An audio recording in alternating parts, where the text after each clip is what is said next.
Little Wonders of the Palm Beaches is brought to you by Discover the Palm Beaches and Palm Beach County, the best way to experience Florida. Welcome to Little Wonders of the Palm Beaches. Let's go golfing! Oh my gosh. This is turtle nesting paradise. Hey y'all, welcome to Yesteryear Village. This is Crossing for a Cure. So Rachel, what are these things? Well, they're called records. Painless dentistry? Yeah, right. This is Safari Falls. He is so cute. We're coming to the Loxahatchee River Center. Back at you. I'm just going to take this nice big piece of fish. I'm going to toss it in like this. Wow. And I slurp it up.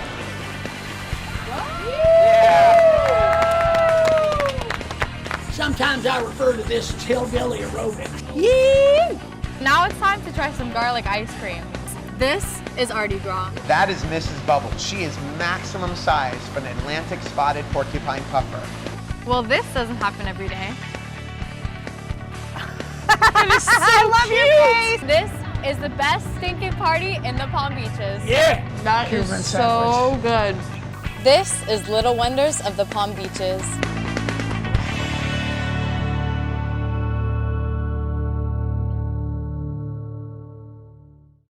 Little Wonders of the Palm Beaches is brought to you by Discover the Palm Beaches and Palm Beach County, the best way to experience Florida. Hello, Amy. How are you? I'm great. Nice to meet you, Gemma. Nice to meet you too. I've heard a lot about you. Oh, fantastic. Have you ever been to Bush Wildlife? No, I have not. So I got to tell you a little bit about us. We're a wildlife hospital. So all the animals you're going to see today have been sick, injured, orphaned. There's a reason they wouldn't survive in the wild, and that's why they live here.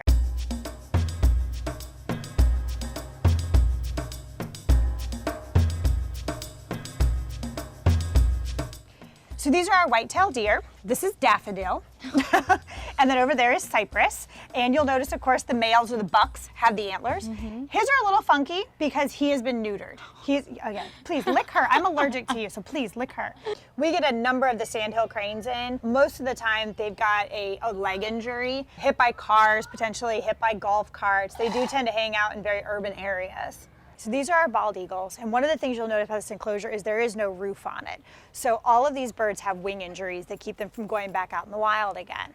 Bald eagles, they're actually quite populated here in Florida. There's many pairs of breeding eagles here, and the reason why is because we have so much fish. So you think about like the Loxahatchee River, and you think about all the areas around here, and there's so much water in Florida, and that's the eagle's favorite food is fish. So the only other state that is proven to have more eagles than Florida is actually Alaska. You'll notice as we walk around, we've got all these birds here, and these are actually black-crowned night herons. And it's funny because we got a few of them in as youngsters, actually from Palm Beach Zoo. They were nesting on their property, and unfortunately when they would fledge, which is what it's called when a baby bird leaves the nest, they would actually fledge into their crocodile habitat. And so they were kind of, pardon the pun, sitting ducks. And so they would bring them here and we continue to raise them up. And we thought, oh, it'd be such a nice addition to bush wildlife if people could walk around and see some of these wild birds. Well, great idea, they can see them. But now when it's close to feeding time like it is right now, we've got the night herons all over the property waiting to see if they can snatch free fish.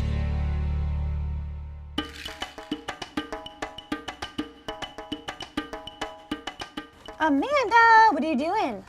So Amanda's one of our educational ambassadors. She's actually been with Bush Wildlife Sanctuary since the 80s, which is actually before we ended up here at the Loxahatchee River District property. And Amanda is a crested caracara, and I call them the, she's showing off. They are the bird with the identity crisis. So crested caracaras are actually a falcon because of the way their internal organs and their structures are set up. But their nickname is the Mexican eagle because it's the national bird of Mexico, just like we have the bald eagle here in America. And they behave more like a vulture. So even though they're a falcon, they're not fast flyers, but they tend to choose to eat carrion, which is why they don't have any feathers on their beak or their feet. It is an adaptation so that they can eat carrion without getting a lot of dirt and blood and bacteria and things on their face or on their feet. Keeps them nice and clean. Oliver is a barred owl. and she is one of our oldest residents here at the sanctuary. She actually was found on the Loxhatchee River. These are one of the few owls that will nest on the ground. And when she was still in the nest, unfortunately she was attacked by another animal, don't know what, but a hiker found her and her wing was basically barely hanging on and unfortunately had to be amputated. So Ollie's been with us since she was a baby, and she has gone to hundreds, if not thousands, of educational programs. The really interesting thing about Oliver is because she was raised by humans from a very young age, she tends to stutter. So out in the wild, barred owls will kind of go, who cooks for you? But she'll get stuck on the who.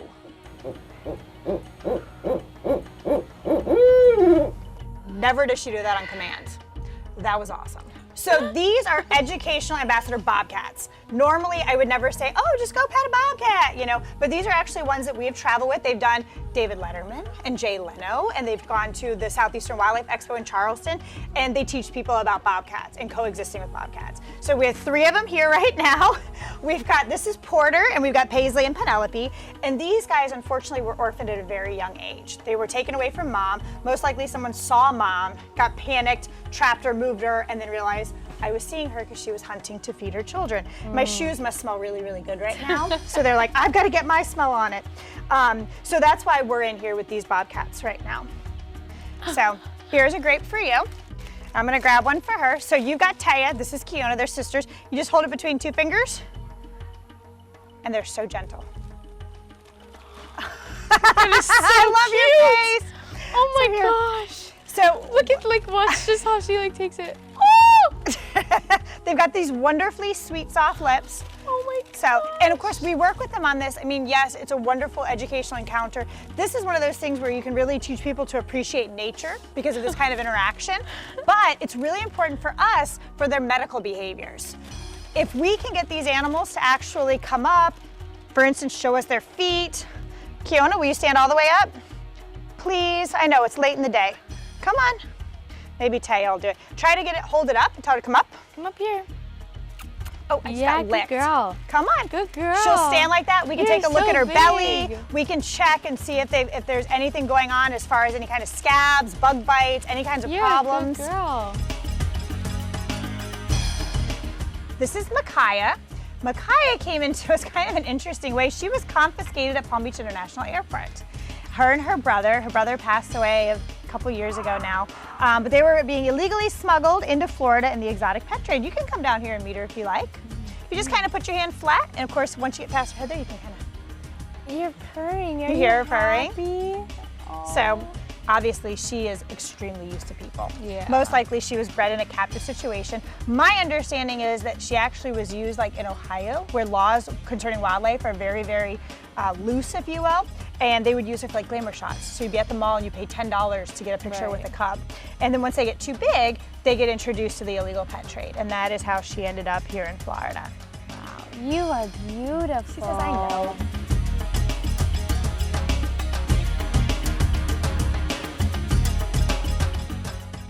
Thank you so much, Amy. This has been a really, really, really cool tour. I enjoyed it so much, and I will definitely be back. Thank you. Please bring all your friends. I Tell will. everybody we want to share our for animals sure. with everyone. I will so. be back. Thank you so much. Have a good day. one. Bye.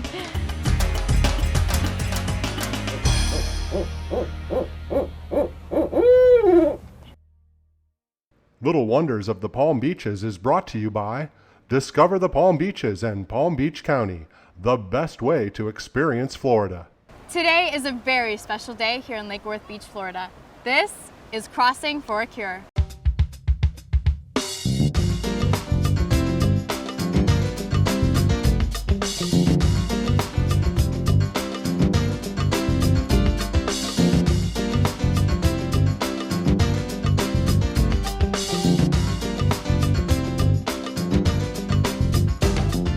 My name is Travis Suit. I'm the founder and executive director of the Piper's Angels Foundation and Crossing for Cystic Fibrosis. And the Crossing for Cystic Fibrosis was an event that was born out of the connection and relationship to the ocean and the benefits of the salt water and salt air for those with cystic fibrosis. My daughter Piper was diagnosed with cystic fibrosis when she was 4, And when we learned about this connection, it was a gift because at that time, your child's been diagnosed with a terminal progressive disease. It can really cast a blanket of uncertainty on their future. And so to have something that was natural, accessible, outdoors, out of the hospital, you know, away from her everyday treatments. It was really a miracle to have that and to be living in Florida and to be able to have this positive environment to benefit from. So we created the Crossing, which is a long distance paddle challenge from the Bahamas to Florida as a means of promoting that connection and awareness around cystic fibrosis and the benefits of the ocean, and as a way of fundraising to support the CF community. So one of the most positive aspects of this entire event, from its inception when there were 4 paddlers and 2 boats to today, where years later we have over 80 boats, hundreds of paddlers, hundreds of thousands of dollars in fundraising. This is a crowd-funded event, and it's been incredible to watch the community here in Palm Beach County and beyond to rally together around their paddlers and participants, around our cystic fibrosis patients. And from the beginning, the most joy and sense of gratitude that I've gotten is to experience what it feels like when a community comes together, and the outreach, in this wave of love that encompasses, you know, our mission of helping people. And that's really been significant in its development, and also the resources and the people here in Palm Beach County that have come together. Everybody has really jumped on board in a big way because they understand what we're doing and why, and it's made all the difference in the world for how we help our families. Crossing for a Cure has raised over $600,000 for cystic fibrosis research. Today we have over 200 paddleboarders coming from Bimini in the Bahamas over here to Lake Worth Beach. So the journey from the Bahamas to Florida in this 80-mile paddle adventure, it's a really unique experience. And that journey is a great metaphor for what the people who fight with cystic fibrosis every day are going through. It's a long road. They know what lays ahead of them. Their support systems are absolutely necessary for helping them along the way when they need to be able to lean on somebody when things get rough. And so, you know, we suffer for one day through this experience of battling the wind and the waves and the sun and the elements as a way to show our support for our CF warriors and the families and what they battle and face. And so, you know, after hours and hours of being in the ocean, watching the sun come up and being out there over and over, you have to reconceptualize who you are in that moment to keep going. And eventually you get back here to the beautiful beach here in Lake Worth. You see this pier on the horizon, and you see these buildings on the coast of Florida and here in Palm Beach County. And it's a great beacon of hope to see those buildings, even though it can be deceiving because it's still very far away and you still have hours and hours to go. But knowing that there is a point and that you will get to the finish line, and when you get there, having your friends and family there, hearing the bells on the beach, seeing the support, and, you know, being victorious no matter whether you paddled 1 mile or 80 miles. When you cross that finish line, it's an incredibly overwhelming feeling, and it's life-changing. Right now we've got Team Flying Fish that just paddled 80 miles from Bimini in the Bahamas to right here in Lake Worth Beach, Florida. Let's cheer them on. We've got so many people. Team Flying Fish as a unit. It's just amazing, like how quickly it's grown and how much you feel like the care and the love that these people have for each other. So it's pretty incredible.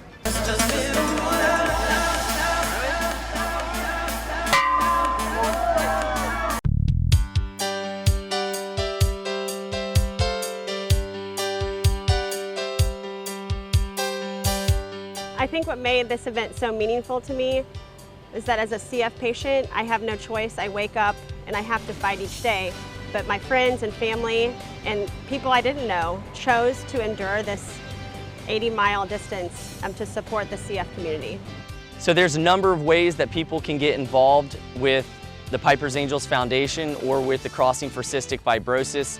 You know, we try to be as all-inclusive as possible, and what I mean by that is you may not want to or be capable of paddling 80 miles. We offer an opportunity to paddle it competitively, recreationally. You can do it solo. You can paddle as a team, so you can paddle with teammates and share in the experience. But you can also be a captain. You can be a crewmate. You can be a staff or volunteer member here to help with the beach landing event or with the events in Bimini. We have a lot of pre-events leading up to a big pre-party here in Lake Worth. There's a lot of ways to get involved with the crossing in that community, and there's a lot of other ways to be involved with the Piper's Angels Foundation through our programs. You can go to pipersangels.org or to crossingforcysticfibrosis.com. You could just go check us out on social media. You know, sharing is caring, right? That's what they say. So any sharing in that way, it shows the caring for what we're doing in our mission and why. And we're very hyper-focused, and it's very black and white what we're trying to accomplish for these families and these patients. And it's that rallying that's so important. And so any contribution, any effort, any energy, any ounce of that is vital to the foundation of what we're building as a platform of advocacy for the cystic fibrosis community. I'm Travis Suit with the Piper's Angels Foundation and Crossing for Cystic Fibrosis. Stay tuned for more from Little Wonders of the Palm Beaches.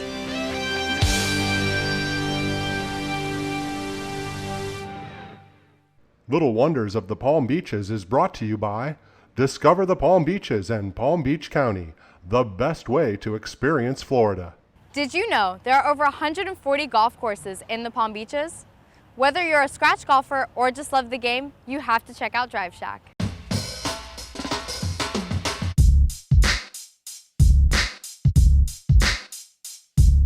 Today I'm here at Drive Shack in Palm Beach County with Lindsay, the General Marketing Manager. Lindsay, can you tell me about this awesome place that we have right here in the heart of Palm Beach County? Definitely. Thank you guys so much for coming out. We are so excited to bring a new level of entertainment to the Palm Beaches. Drive Shack is a 3-level social entertainment venue.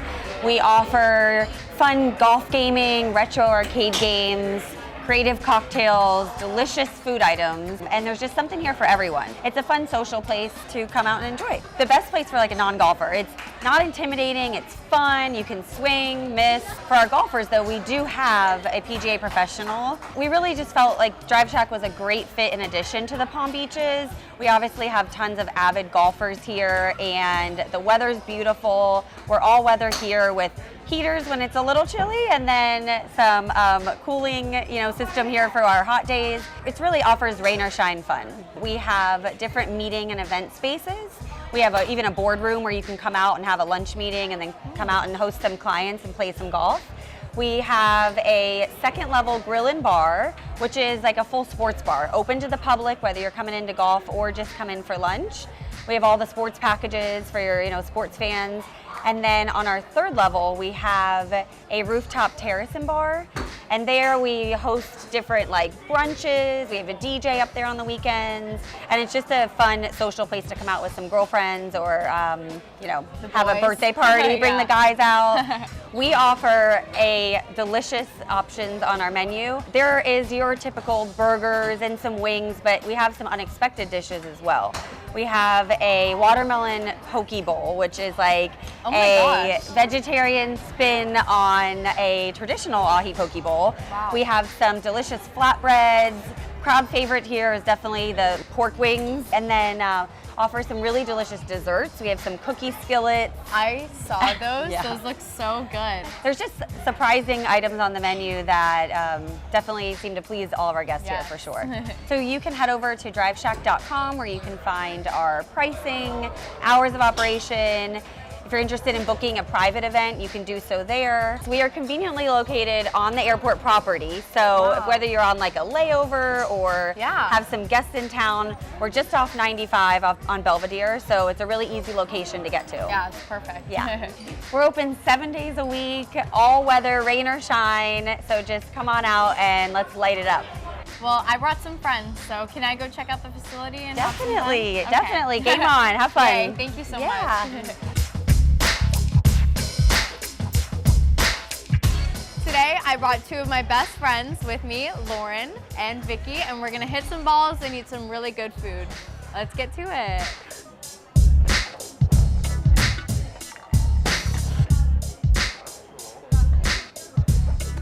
Oh my God.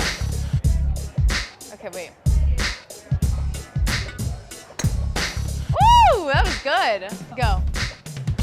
Ah, this is not gonna be good. Bro, you got it in the blue. Vicky, I feel like you're gonna be kind of good, actually. You got this, Vicky. Volleyball. Ooh, that was good. We'll see you at Drive Shack. Little Wonders.